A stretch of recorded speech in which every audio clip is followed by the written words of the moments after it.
සිරින් මේ ඔය එකයි අපිත් එක්ක එක පන්තියේ නේද හිටියේ? අනේ මට අඳුර ගන්න බැරි වුණානේ. එකම පන්ති වුණාට ඉතින් ඔයාලා පන්ති ඇතුළට මිනිස්සු නෙමෙයිනේ. අයියෝ කඩවුලේ අපි විතරක් මේ ගුණ්ඩවල පන්ති වල හිටියේ නෑනේ. ලොකු පන්තිලා අයියලා අල්ලගෙන පෙම්මුල වල පෙම් කියලා මිස. මොකද්ද? නැහැ මේ කාලෙකින් දකිල්ලේ මේ සතුටක් කියලා කිව්වේ. මොකද ඉතින් දැන් ඊකයි ලව් එකෙන් බැඳලා දින්නේ. පිස්සු දානේ. ඉස්කෝලේ කාලේව හරියන ඒවා නෙමෙයි. ඒක හොඳයි. අපි ඉස්කෝලේ කාලේ සමහර වල් කතා කියද්දි ඊය කියපු ගෑනුන්ට මේ රබෙල ළමයිනුත් ඉන්නවා. මොකද්ද? නෑ මේ ඒක හොඳයි කියලා කිව්වේ. ඒක නෙමෙයි.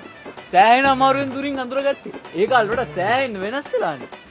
ඒකනේ අනේ පොඩක් පොෂ් වෙන්නත් එපා. ඉස්කෝලේ කාලේ ඉතින් ගවුම් ඇඳගෙන කොණ්ඩ කරල් දෙකක් ගොතාගෙන ඒකපුත් නැතුව ඉතින් කොනා වගේනේ හිටියේ. අයියෝ කඩවුලේ පොස් වෙලා නෙමෙයි දුරට දැක්කම නැන්ද කෙනෙක් කියලා හිතන තරමට සයිස් වෙලා. ගොනා නෙමෙයි දාලා ඇත්තා වගේ දැක්ක. මොකද්ද?